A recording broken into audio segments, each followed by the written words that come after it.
Assalamualaikum warahmatullahi wabarakatuh. Perkenalkan, saya Azhara Fatihah dengan nomor NIM 2101072082. Di sini saya akan mempraktekkan hasil dari dari materi mengenai operasional deposito. Nah, yang pertama itu kita masuk kepada definisi deposito. Yang mana deposito itu secara sederhana dapat kita artikan sebagai proses kerjasama antara nasabah dengan pihak bank untuk menaruh sejumlah uang dalam jangka waktu tertentu sesuai dengan waktu yang telah disepakati antara pihak bank dengan nasabah maupun calon nasabahnya. Deposito itu merupakan simpanan sejenis investasi sederhana dari bank yang menjanjikan bunganya itu tetap dengan jangka waktu yang tertentu. Nah, salah satu contoh deposito dan cara menabung deposito yang digunakan biasanya itu mentransfer dana dari pihak lain untuk diamankan. Nah, yang kedua itu ada jenis-jenis deposito. Ada 3 jenis deposito. Yang pertama itu ada deposito berjangka. Deposito berjangka itu merupakan jenis deposito yang sering kita gunakan, yang mana dia memiliki jangka waktu sesuai dengan kesepakatan, yaitu mulai dari 1, 2, 3, 5, 12, 18, ataupun 24 bulan. Sehingga penarikan yang dilakukan oleh nasabah itu hanya bisa dilakukan pada waktu tertentu saja. Nah, yang kedua, jenis-jenis deposito itu ada sertifikat deposito, yang mana sertifikat deposito ini merupakan jenis deposito yang tidak mengacu pada nama seseorang atau lembaga tertentu, karena sertifikat tersebut nantinya dapat dipindahtangankan atau diperjualbelikan pada pihak lain. Yang ketiga, jenis-jenis deposito itu adalah deposito on call, yang mana deposito on call ini merupakan tabungan berjangka yang relatif singkat dengan waktu minimal 1 minggu atau paling lama itu 1 bulan. Nah, di deposito on call ini sendiri biasanya itu diterbitkan dalam jumlah yang cukup besar. Artinya proses pencairannya itu sudah ada konfirmasi sebelumnya. Nah, yang ketiga itu perbedaan deposito dan tabungan. Yang mana perbedaan deposito dan tabungan itu yang pertama itu menurut jenis produk. Yang mana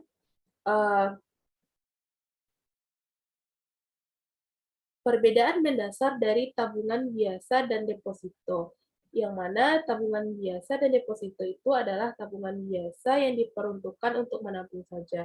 Sedangkan deposito sendiri itu digunakan untuk berinvestasi. Nah, yang kedua, perbedaan deposito itu dan tabungan menurut fleksibilitas. Seperti yang sudah dijelaskan sebelumnya, yang mana untuk mengambil simpanan antara tabungan dan deposito memiliki cara yang berbeda, di mana pada tabungan biasa Anda dapat mengambil simpanan kapanpun dan dimanapun. Sedangkan di dalam deposito itu sendiri, pengambilannya itu sudah ditentukan, artinya dia berjangka waktu. Pengambilannya itu sudah ditentukan sesuai dengan waktu yang telah disepakati. Nah, yang ketiga, perbedaan deposito dan tabungan itu berdasarkan dengan suku bunga. Yang mana suku bunga itu kalau kita bandingkan, suku bunga deposito itu jauh lebih tinggi dibandingkan dengan suku tabungan biasa, yang mana biasanya suku bunga pada tabungan itu paling tinggi 3%, sedangkan pada deposito itu bisa mencapai 5-7% per tahunnya. Bunga yang diberikan pada deposito tentunya berbeda-beda, itu tergantung dengan bank yang akan kita pilih nantinya. Nah, yang keempat itu perbedaannya yaitu mengenai buku tabungan. Yang mana pada tabungan biasanya kita diberikan yang namanya buku tabungan dan juga kartu ATM. Sedangkan pada deposito itu sendiri kita hanya memperoleh yang namanya biliet deposito, yaitu bukti bahwa kita itu adalah pemilik dari uang yang didepositokan. Nah, kita lanjutkan. Lalu bagaimana sih cara memilih deposito yang sesuai? Yang pertama itu kita perhatikan dan bandingkan reputasi bank yang akan kita pilih untuk membuka tabungan deposito Anda. Artinya kita lihat dulu apakah bank itu sudah sesuai dengan standar Bank Indonesia atau tidak.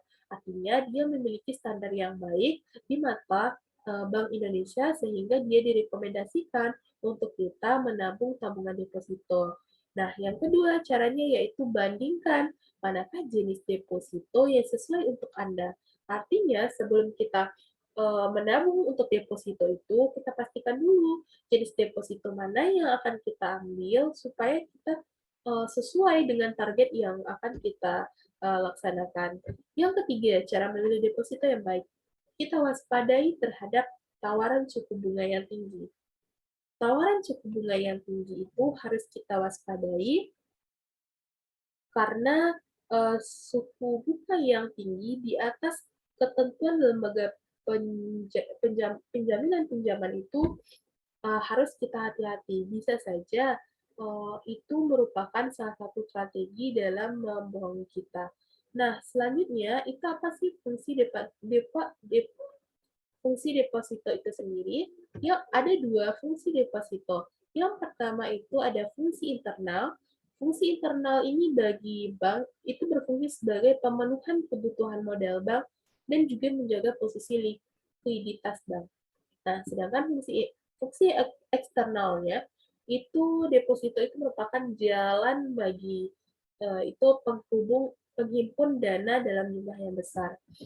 Nah, kemudian apa sih keuntungan dari tabungan deposito itu sendiri? Yang pertama itu ada dapat dijadikan amunan atau jaminan kredit. Yang kedua, memperoleh hasil bunga yang umumnya lebih tinggi dari bentuk simpanan lainnya. Yang ketiga, keuntungan dari deposito itu sendiri dapat mengelola keuangan secara lebih terencana sesuai dengan kebutuhan yang kebutuhan yang akan kita capai. Nah, yang keempat keuntungannya yaitu dijamin oleh lembaga penjaminan simpanan atau LPS. Nah, pasti di setiap tabungan deposito, pasti di setiap hal itu ada yang nama keuntungan dan juga kerugian. Nah, kita sudah tahu itu apa keuntungan dari deposito. Nah, apa sih kelemahan dari deposito itu sendiri? Yang pertama itu kelemahannya yaitu keuntungannya cukup rendah. Yang kedua, bunga deposito lemah terhadap inflasi. Yang ketiga, nasabah tidak terlibat langsung dalam pengelolaan dana. Dan yang keempat, yaitu pajak deposito itu sendiri tinggi.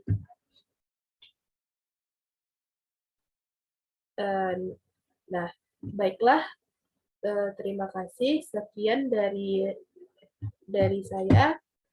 Assalamualaikum warahmatullahi wabarakatuh.